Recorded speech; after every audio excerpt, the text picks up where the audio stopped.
Салам достор, назарыңыздарда Аралаш медиа. Бүгін сіздерге дагы бир кызыктуу тасмалардын берин кыскача баяндап бермекчибиз. Сиз шашпай отуруп, мага жакты белгисин басып, видеону аягына чейин көрүүгө даяр болуп калган болсоңуз, биз баштадык.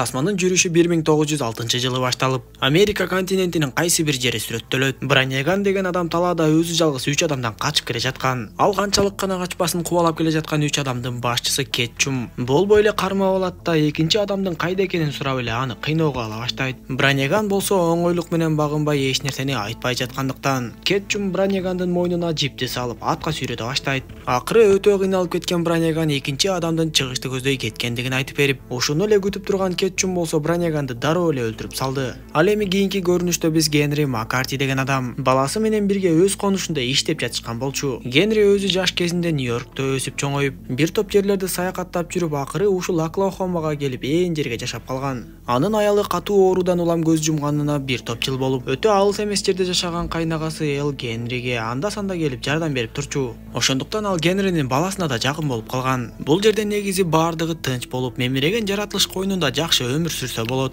Бирок Генринин баласы Веттага бул жер өтө эле кызыксыз көрүнүп, ал дагы жер көрүп саякаттагысы келип, башка адамдарга окшоп курал кармап тапанча аткысы келе берчү. Бирок Генри баласына такыр эле тапанча карматпай, курал жарактан алыс кармап жүрдү. Бир күнү эртең менен алар кыр жактан ээси жок атты көрүп калышып, жетип барып атты кармашып, ээрде кандын бар экенин байкашат.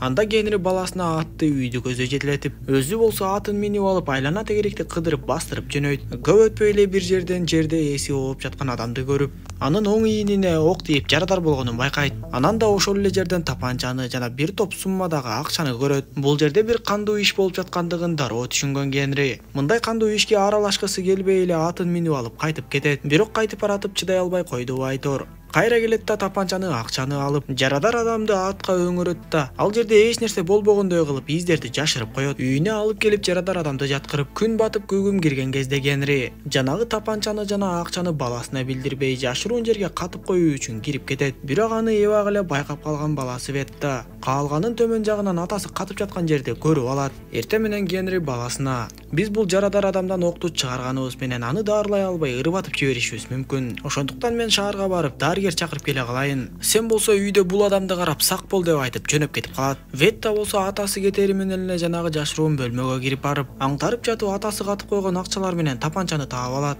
Албетте ага тапанча кызык болуп дароо эле сыртка чыгат да бөтөлкөнү аткылай баштады. Бир канча жолу атып араң тийгизип, кайра тапанчаны жашыруун жерге катып коюу үчүн жөнөйт. Ошол учурда үйдөгү жарадар адам тапанчанын үнүнөн улам ойгоно баштады айтор. Өзүнүн жаш кезин элестеп эле түш көрө баштайт. Көрсө ал жаш кезинде кылмышкерлер анын үй бүлөсүн өлтүрүп кетишкен болуп, бактыга жараша анын өзүн капкайдагы эле бир жалгыз кылмышкер сактап калып качырып жиберген болот.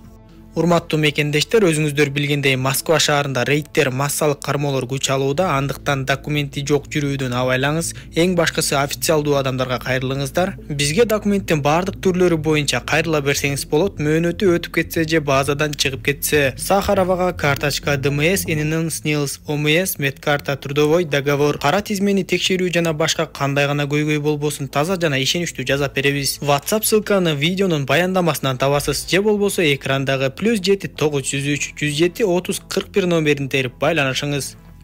Ошентип Ветта тапанчаны алып кирип жанагы жашыруун жерге катайын деп жатып, ал жерден дагы бир чоң үкөктү байкап калып, анын ичин карай баштайт. Көрсө анын ичинде дагы тапанчалар жана ок-дарылар бар болуп, жана бир топ кылмыш иштери жазылган газеталардын кесиндилери табылат. Бирок көп нерсени түшүнө бербеген Ветта атасынын буюмдарынын ордуна эч нерсе болбогондой коюп койду. Генри болсо талаалап кетип бара жатып, жанагы Кетчум баштаган 3 атчанды байкап калат. Дароо эле атын алыска байлап коюп акмалап жөнөп. Кетчумдун адамы Стилвер болсо өтө мыкты жол тапкыч эле. Ал жанагы жарадар болуп качып кеткен адам Каринин артынан божомолдоп, сыягы ал ушул эле айланада окшойт деп айтат.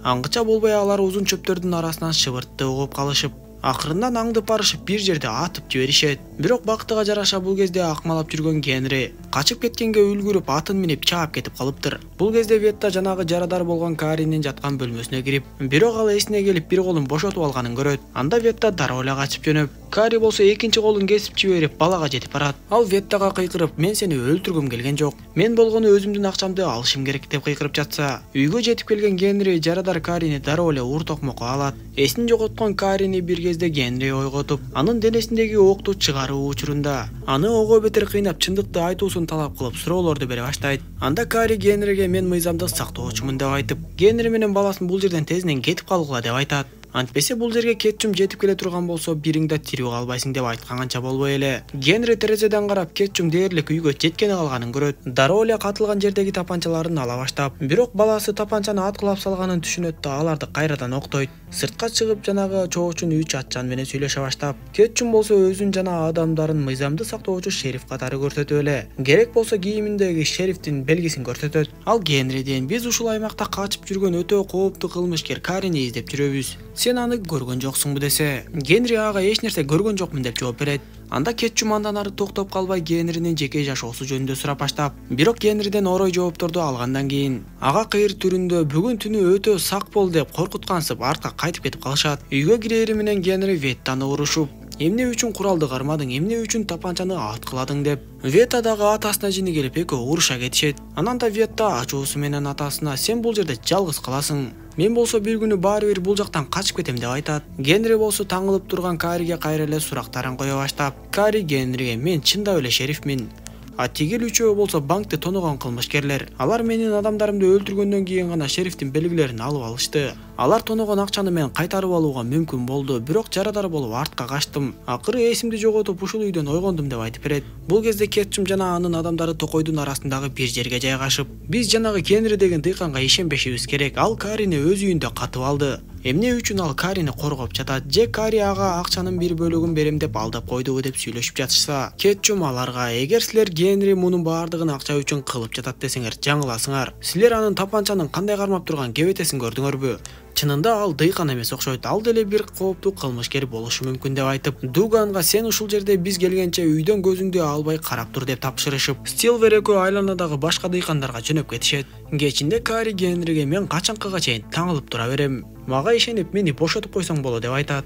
Анда Генри Кариге дагы бир канча суроолорун берип текшерип, Кари болсо Генриге мен сени бир жерден көргөндөй эле болуп жатам. Балким мурун көрүшкөн эмес белек деп сурап, бирок Генри Кариге эч качан көрүшкөн эмеспиз деп айтат. Бирок бир канча текшерүүлөрдү жасагандан кийин акыры Генри Кариге толугу менен ишенип, анын колдорун бошотуп ага тапанчасын жана акчасын кайтарып берип, эми кылмышкерлер келгенчекти тезирээк үйдөн качып кетип кал деп үйдөн чыгарганы жатканда, күтүлбөгөн жерден эле Дуган үйдүн терезелерине аткылай баштайт. Анда Кари дагы каршы ок чыгарып жатып, бир кезде кайрадан колун оорутуп алат. Анда Генри чоң мылтыгын октоп дароо сыртка чыгып, амал көйлөгүн көрсөтүп эле Дуганды бир заматта атып жарадар кылат. Ошентип Дуганды бат эле өлтүрүп, эми анын денесин андан ары жок кылуу үчүн аны чочколоруна салып берип жатып, колундагы кылмыштуу топтун белгисин көрөт. Кетчум болсо таң эрте баягы Генринин агасы Элдин үйүнө келгенин көрөбүз. Кетчум ага Генри жөнүндө бир канча сурактарды коюп, бирок Эл жооп берүүдөн баш тарткандыктан аны дароо эле уртокмокко ала башташты. Ал эми Генри болсо баласы менен бирге Карини ордунан тургузуп,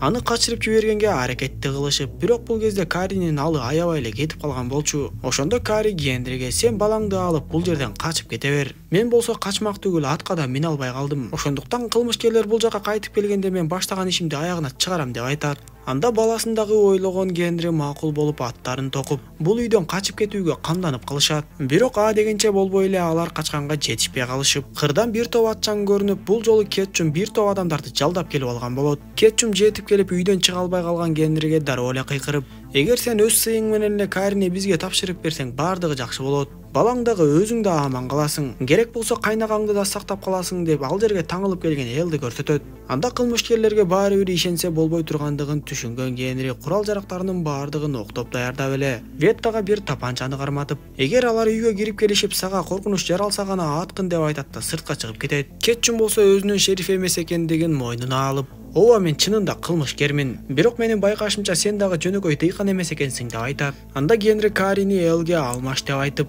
Кетчум болсо Генриге алмашпасам эмне кыла аласың дегендей кылып эле Элди дароо атып өлтүрүп салат. Муну көргөндө Ветта чыдай албай эле сыртка чыга калып тапанчасын аткылап баштап, Генри болсо баласын дароо үйгө алып киргенге жетишет. Ал Веттага сен мындай кылбашың керек эле деп айтып, ошондо гана кээ бир айткан сөздөрүнөн улам. Жарадар болуп бурчта жаткан Кари Генринин ким экендигин анык түшүнөт. Көрсө ал чындап эле мурун Генрини көргөн болуп чыгып, баягы жаш кезинде аны качырып жиберген белгисиз кылмышкер дал ушул Генри болуп чыгат. Көрсө Нью-Йоркто жетим бала болуп чоңойгон Генри Макриди. Ошол жаш кезинде Билли Кит деген атты жамынып өтө кооптуу кылмышкерге айланган экен. Ким гана келбесин Генрини такыр өлтүрө алышпай. Акыры Генри мындай кылмыштуу дүйнөдөн биротоло жок болуу үчүн өзүн өрттөнүп кеткен үйдө өлдү деп көрсөтүп, жер которуп бир топ жерлерди кыдырып, ушул жерге келип Генри деген атты жамырып жашап калган болот. Эми баласы Ветта дагы атасы Генринин ким экендигин түшүнүп калды окшойт. Ошондо Генри Кетчум менен сүйлөшмөкчү болуп кайра сыртка чыгып, бирок күтүлбөгөн жерден эле Кетчумду жана анын адамдарын таамай атып түшүрө баштайт. Ал өзүнүн үйүнүн айлана тегерегин абдан жакшы билгендиктен үйдү айланып тегеренип жүргөн Кетчумдун адамдарын ар кандай жол менен өлтүрө баштады. Акыры баары өлүп Кетчум экөө гана калып, экөө аткылашып жатып Кетчум Генринин колун жарадарылайт. Акыры бир топ атышуудан кийин болбой эле Генри Кетчумду өлтүрүп, үйгө кирип келип баласы Ветта экөө кайрадан Кариге жардам көрсөтө башташты. Дал ошол учурда күтүлбөгөн жерден Каринин колу ачылып калып, анын колунда болсо Кетчумдун бандасынын белгиси турган болчу. Ошондо Генри Каринин да кылмышкер экендигин түшүнүп калып, тапанчасын дайындап турган Кари болсо Генрини дароо атып жиберет. Ошондо Кари Генриге дагы да сөзүн баштап, мен сага калп айткан жокмун, мен чындап эле мыйзамды сактоочу шериф болчумун. Бирок коррупцияга берилип, кылмышкер Кетчум менен иштеше баштадым. Күндөр өтүп акыры бир күн Кетчум мени билдирбей куйруктан үзөйүн деп калганда, мени өлтүрөйүн деп калганда мен тиешелүү акчаны алып качып жөнөгөм. Ошентип азыр ушундай абалга келип отурабыз деп айтып берип, сен менин колумдагы белгимди көрбөй калганыңда мен сени өлтүрбөйт элем. Бирок эми сени өлтүрбөскө айлам жок болуп калды. Канча да эң атактуу кылмышкер Билли Китти бүгүн мен өлтүрөт экем деп айтып, аны өлтүрөйүн деп калганда, андан биринчи Ветта куралын атып жибергенге жетишип Карини өлтүрүп салат. Андан соң ал атасына шаарга барып дарыгер табалы деп айта баштап, бирок Генри баардыгы кеч болуп калгандыгын айтып, өмүрү соңуна келгендигин түшүндүрүп эле баласына акыркы сөздөрүн айта баштайт. Ал Веттага, мен сага айтпаганым менен ушуга чейин өтө көп кылмыштуу иштерди жасагам. Ошондуктан мен өтө күнөөлүү адаммын. Эптеп кылмыштуу дүйнөдөн качып ушул жерге келип тынчтык издегем. Чынында эле Кудайдын алдында өтө күнөөкөрмүн. Бирок мен сени такыр куралга жакындатпай чоңойтуп, сени мендей болуп калбасын деп кылмыштуу дүйнөдөн алыс кармаганга аракетимди кылдым. Мындан ары дагы эч кандай кылмыштуу иштерге аралашпай жакшы жаша деп айтат да ошол жерден көз жумуп кете берет. Кийинки көрүнүштө Ветта атасын апасынын жанына көмүп жатканын көрөбүз. Бардык иштерди бүткөндөн кийин буюм тайымдарын жыйнап атын минип, көптөн бери жер кыдырсам деген кыялын орундатуу үчүн жөнөп кеткенин көрөбүз. Тасма дал ушундайча соңуна чыгат достор. Видео жаккан болсо мага жакты белгисин басып, дос тааныштарыңыз менен бөлүшүп койгонду унутпаңыз. Кийинки видеолордон көрүшкөнчө аман болуңуздар.